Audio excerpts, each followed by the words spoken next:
आज हम देखते हैं 11वीं के अर्थशास्त्र में 4 अध्याय में देखते हैं द्वितीयक आंकड़ों के कुछ महत्वपूर्ण स्रोत। द्वितीयक आंकड़ों के कुछ महत्वपूर्ण स्रोत में हम 4 स्रोत देखते हैं। सेंसस ऑफ इंडिया, इसमें कहा गया है जनसंख्या की जानकारी।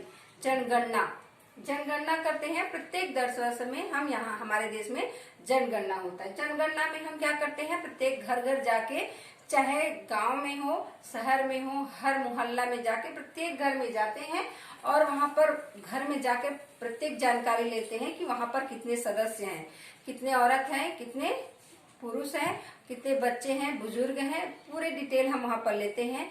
उम्र भी लिखते हैं और वहां पर जो घर में सुख सुविधा की जितनी भी वस्तुएं हैं उनके बारे में जानकारी रखते हैं। तो गरीबी रेखा में है कि उससे ऊपर है कि अमीरी रेखा में है, तो और बेरोजगार हैं कि रोजगार है, तो ये सारी चीजों की जानकारी हम ये जनगणना में लिखते हैं, ताकि हमको पता चलता है कि पूरे देश में कितने प्रतिशत पुरुष हैं, कितने प्रतिशत महिला हैं, कितने बच्चे हैं, कितने बुजुर्ग हैं, स्वस्थ भी देखते हैं और बीमार भी देखते हैं। तो इससे डाटा हमारा मिल जाता है कि हमारे जो देश में लोगों के जो आय व्यय का प्रतिशत है, कितने प्रतिशत गरीबी रेखा में जी रहे हैं और कितने गरीबी रेखा से ऊपर जी रहे, इसकी भी जानकारी हमको मिल जाती है। अब दूसरा देखते हैं राष्ट्रीय प्रतिदर्शन सर्वेक्षण संगठन। इसमें सर्वेक्षण संगठन बनाया जाता है जिसमें सर्वे किया जाता है और पूरे देश में सर्वे करते हैं कि बच्चों की मृत्यु दर में क्या कारण है, कितने मृत्यु दर हो रहे हैं, या कुपोषित बच्चे, जो बच्चे पैदा होने के बाद कुपोषित हो जाते हैं तो किस कारण से होता है और कितने प्रतिशत है, या जो है प्रसव के समय जो माताओं की मृत्यु होती है उनका भी मृत्यु दर भी एकत्र किया जाता है। तो ये सारी चीजों का सर्वे करते हैं। या जो बेरोजगार हैं, कहीं पर बेरोजगारी है या जीवन स्तर उनका कैसा है, इन सारी चीजों के बारे में सर्वे किया जाता है। वहाँ की स्थिति के बारे में अनुमान लगाया जाता है, जाके वहाँ पता किया जाता है। फिर पत्रिका में बार बार हम जैसे देखते हैं, कोई पत्रिका 3 महीने में या साल में आता है जो पत्रिका, उसमें इसको दिखाया जाता है। अब देखते हैं संगणना तथा प्रतिदर्श अनुसंधान। इसमें क्या करते हैं कि 2 समंक लेते हैं। पहले समंक का अध्ययन कर लिया जाता है, फिर दूसरे समंक में उसमें से अध्ययन किए हुए कुछ अंश को लेकर फिर दूसरा अध्ययन किया जाता है, फिर दोनों को मिला के निष्कर्ष निकाला जाता है।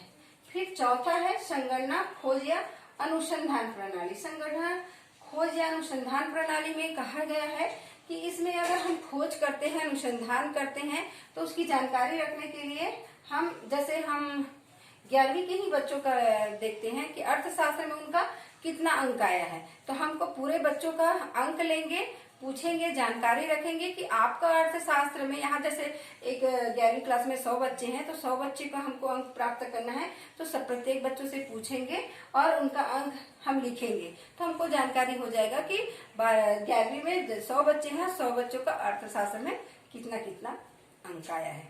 ठीक है। अब देखते हैं निदर्शन अनुसंधान।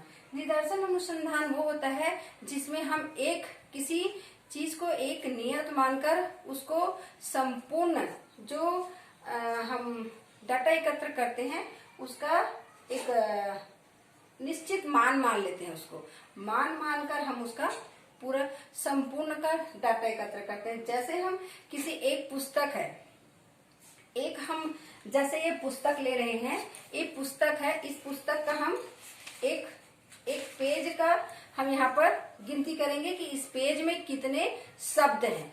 ठीक है, इस पेज में कितने शब्द हैं। अगर हमको इस बुक में कितने शब्द हैं, अगर इसका अध्ययन करना है इस पूरे बुक में कितने शब्द है, इसका अध्ययन करना है, तो ये तो बहुत कठिन काम है। इसको कितने को हम गिनती करते रहेंगे, पढ़ते रहेंगे। तो इसके लिए हम क्या करते हैं, एक जो पेज निकालेंगे, इस पेज के पूरे शब्दों को गिनती करेंगे और इसी को लक्ष्य मान के, इसी को मान के हम जितने पेज हैं उसको गिनेंगे। पेज के अनुसार में हम शब्दों का गुणा कर देते हैं।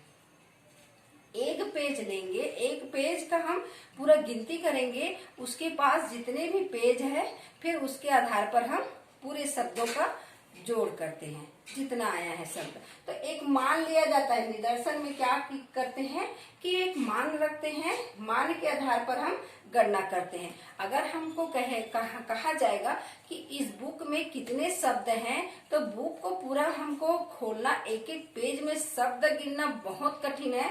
तो उसके लिए हम एक पत्ता उठाएंगे, इसी में का पूरा शब्द गिनती करेंगे, इसी को मान के हम पूरे बुक के जितने पेज हैं उसका फिर जोड़ के शब्द की गिनती करते हैं।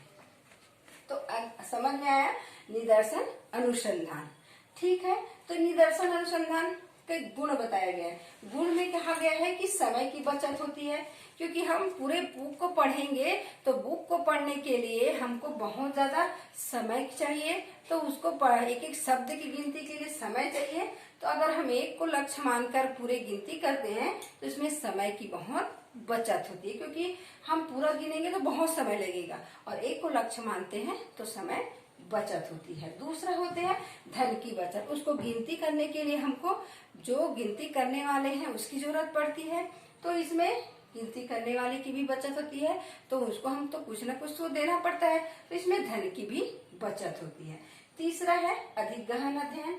इसमें अध्ययन जो है गहन होता है, क्योंकि हम पूरे हमको बहुत बारीकी अध्ययन करते हैं। बारीकी अध्ययन करेंगे तो हमको तो ये समय और धन की बचत करनी, क्योंकि अधिक समय लगेगा। गहन अध्ययन में समय भी बहुत लगता है। अब चौथा दिया है निष्कर्षों की परिशुद्धता। निष्कर्षों की परिशुद्धता, इसमें निष्कर्ष की शुद्धता होती है, क्योंकि हम अगर एग्जैक्ट हमको तो ये पता नहीं रहता, परंतु जहां तक हो सके इसमें शुद्धता होती है। निष्कर्ष इसमें सही होता है। प्रबंध संबंधी सुविधा, इसमें प्रबंध की भी सुविधा होती है। ज्यादा प्रबंध करने की जरूरत नहीं है। आप एक को लक्ष्य मान रहे हैं और उसका आधार मान के हम सभी का गणना कर रहे हैं, तो इसमें ज्यादा प्रबंध की जरूरत नहीं है। हम ज्यादा कर्मचारी इसमें नहीं रख सकते। देख रेख की भी ज्यादा आवश्यकता नहीं होती है। और छठवां दिया है संगणना पद्धति की सीमा। इसकी सीमा भी है, जोड़ने की एक सीमा है, क्योंकि आप एक पेज को गिनती कर लिए हैं तो उसके आधार पर आप गिनती कर रहे हैं, तो इसकी भी सीमा होती है। ज्यादा हमको और गहन इसके बारे में और ज्यादा डिटेल जानने की जरूरत नहीं होती है। ठीक है, तो आगे हम फिर देखते हैं।